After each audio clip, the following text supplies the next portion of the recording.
एक बार की बात है कि स्वीडन देश के एक गांव में 3 लड़के थे, जो अपने माता-पिता के मरने को बाद अकेले रह गए थे।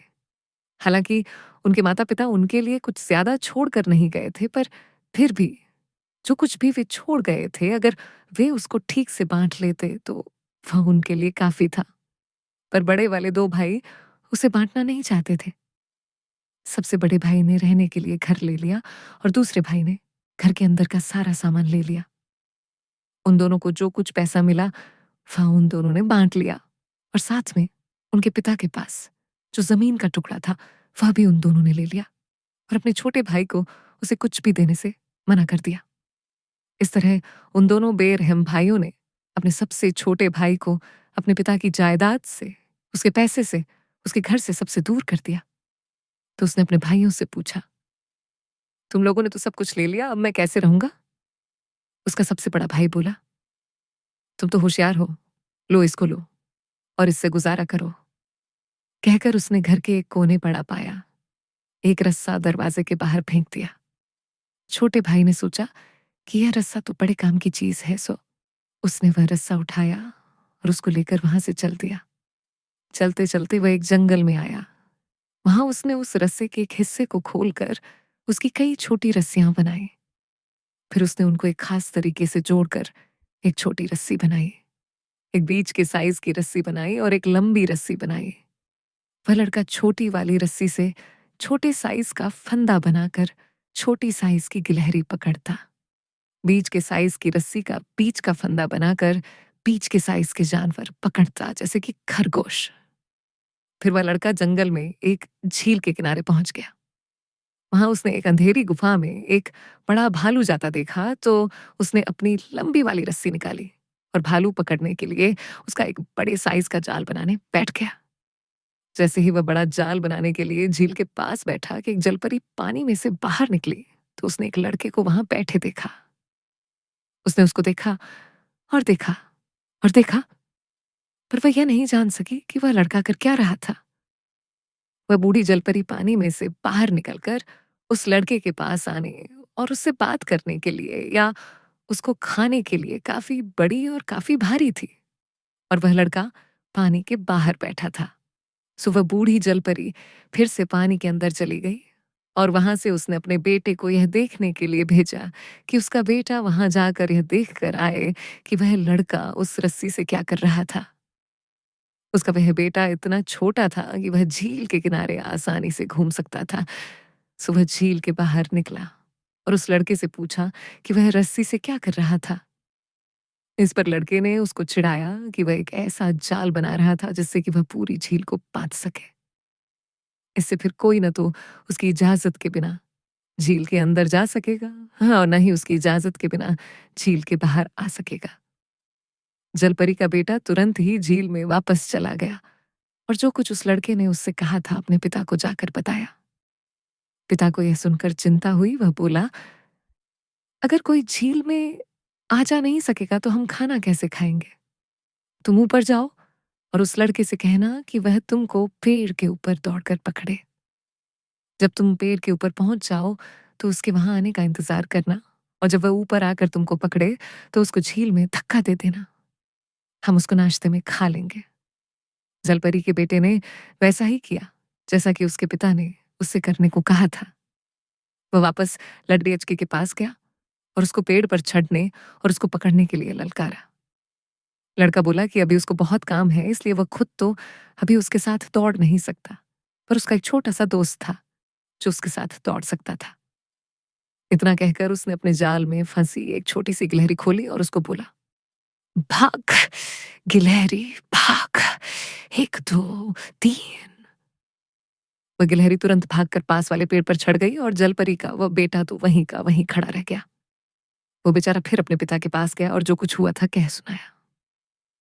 यह सुनकर उसके पिता ने उससे कहा, तुम फिर वापस जाओ और उससे फिर अपने साथ दौड़ लगाने को कहो, और जब वह तुम्हारे साथ दौड़ते दौड़ते थक जाए तो उसको झील में धकेल देना, फिर हम उसको थोड़ा थोड़ा करके खा सकते हैं।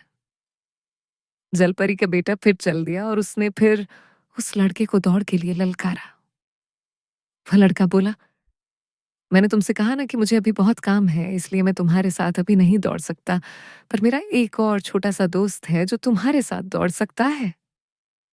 कहकर उसने अपना पकड़ा हुआ एक खरगोश खोला और उसको उस लड़के के साथ दौड़ने के लिए भेज दिया। भाग खरगोश भाग, 1 2 3 और खरगोश तो जैसे ही खुला वैसे ही वह तेजी से भाग लिया। अब क्या था, खरगोश आगे-आगे और वह लड़का उसके पीछे-पीछे। बहुत जल्दी ही वह लड़का खरगोश से बहुत पीछे रह गया। ये सब देखकर तो वह लट्टिश बहुत परेशान हुआ। वह फिर वापस अपने पिता के पास पहुंचा और जाकर पिता को सारा हाल सुनाया। पिता ने कहा कि अब की बार जाकर तुम उसको कुश्ती के लिए ललकारो, और क्योंकि तुम मेरे बेटे हो इसलिए तुम बहुत ताकतवर हो। तुम जल्दी ही उसको जमीन पर पटक दोगे। जब तुम उसको जमीन पर पटक दो तो उसको उठाकर झील में डाल देना, फिर हम उसको साथ साथ खा लेंगे।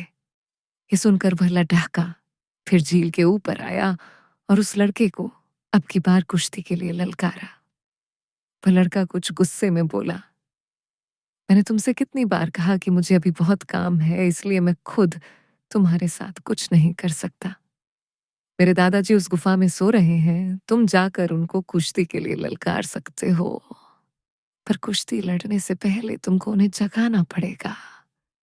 उस गुफा में चले जाओ और वहां जाकर उनके सिर पर जोर से मारना, बस वह उठ जाएंगे। वह जलपरी का बेटा उस अंधेरी गुफा में गया और एक बड़ी सी परछाई जमीन पर पड़ी देखी। उसने उससे कहा, आओ कुश्ती लड़ते हैं। पर वह परछाई तो वहां खर्राटे भरती रही, बोली नहीं। उसने उससे फिर कहा, आओ ना कुश्ती लड़ते हैं। पर वह परछाई फिर भी वहां खर्राटे भरती रही, उठी ही नहीं। इस पर उसने उसका हाथ पकड़कर उसके कान पर मारा। इससे वह भालू जाग गया और अपने पिछले पैरों पर खड़ा हो गया।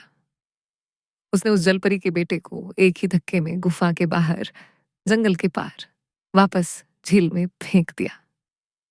जलपरी का बेटा फिर अपने पिता के पास गया और बोला, यह लड़का तो हम लोगों से बहुत ज्यादा ताकतवर लगता है। उसके दादा ने तो मुझे इतनी जोर से धक्का मारा कि मैं तो झील के बीच में ही आ गिरा। ऐसे तो हम उस लड़के को कभी नहीं जीत सकते पिताजी। पिता ने कहा, ठीक है, तुम एक बार फिर उस लड़के के पास जाओ और उससे पूछो कि वह हम लोगों को यहाँ छोड़ने का क्या लेगा। हम नहीं चाहते कि वह हमारी झील को बांधे। सुबह बेटा फिर उस लड़के के पास गया और उससे पूछा कि वह उनको वहां छोड़ने का कितना पैसा लेगा। लड़के ने अपना टोप उतार कर उलटा कर के उसके सामने रख दिया और बोला, बस यह टोप भरकर। वह बेटा फिर से अपने पिता के पास दौड़ा गया और वहां जाकर कुछ सिक्के बटोरने में उसकी सहायता करने लगा, जो सालों से झील की तली में इकट्ठे हो गए थे। इधर जब जलपरी का बेटा चला गया तब उस लड़के ने अपने टोप में एक छेद कर लिया और उस टोप को एक गहरे गड्ढे के ऊपर रख लिया।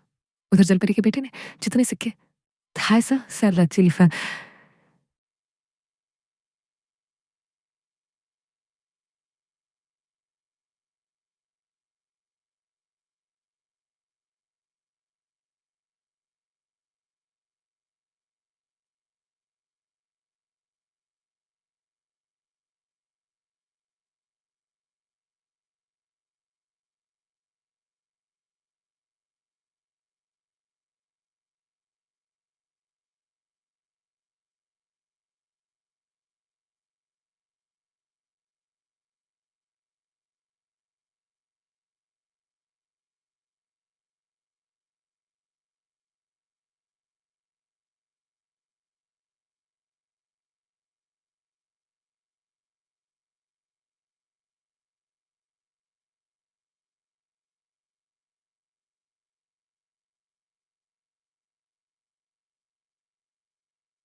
वह सोच सकता था कि उस टोप को भरने के लिए काफी होंगे उतने सिक्के बटोरे और झील के ऊपर आकर उस लड़के के टोप में डाले, पर वे तो बस उस टोप की तली ही ढक सके। वह फिर झील में गया और फिर से बहुत सारे सिक्के उठाकर लाया और उस लड़के के टोप में डाले, पर फिर भी उसका टोप नहीं भरा। जलपरी के बेटे ने जाकर ये अपने पिता से कहा कि वह कई बार सिक्के उस लड़के के टोप में डाल चुका है, पर उसका टोप है कि वह तो भरता ही नहीं। उसके पिता ने कहा, उससे जाकर कहो कि हमारे पास इतना ही पैसा है। और यह कहकर उसने एक सिक्के भरा एक बैरल झील के किनारे पर फेंक दिया। बेटा फिर झील के ऊपर आया और उस लड़के से बोला, मेरे पिताजी कहते हैं कि हमारे पास इतना ही पैसा है, इसको ले लो और यहां से जाओ और हमको छोड़ दो।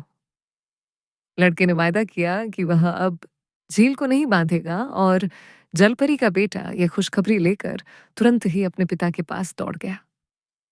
उधर लड़के ने संभाल कर अपनी रस्सियों के सारे जाल समेटे ताकि उसमें कोई जानवर फंस न जाए।